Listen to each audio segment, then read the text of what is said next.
dost bylo výmluv, máte teď šanci. Dneska se jdeme fotit před divadlo, kam večer půjdeme na Beetlejuice. Konečně. Stačí vzít z hůry. Jsem teď zjistila, že jsem si prohodila kufr. V tom kufru byly všechny věci na Lidii.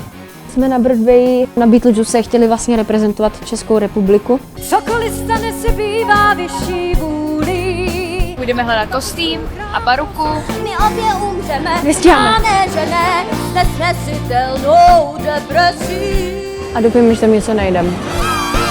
Kdyby tohle bylo černý, Lidie, kdyby bylo 50, nic tady není. Nevím, co budeme dělat. I am hopeful. Peruka je nejpodstatnější. Bože můj! To je poslední obchod. Hello! Actually, lidi, on se našel ten kufr. Takže jdeme rychle, máme hodinu, než bude Beetlejuice.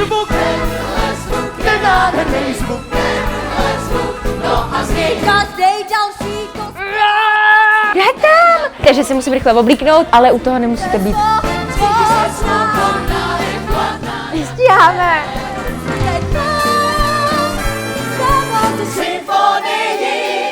Bylo to šílený, ale zvládli jsme to.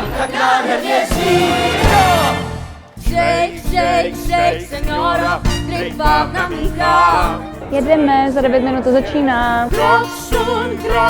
Jdeme na místo si sednout, takže jupi!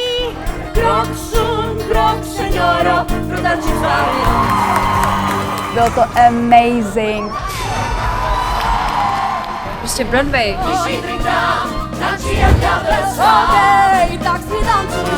So nice to meet you. Ne. Já tvůj krok poznám. Jo, 11 z 10. Všechno to naštěstí dopadlo dobře. Barunka si to užila, my jsme si to užili a to je to nejpodstatnější. Tak čau.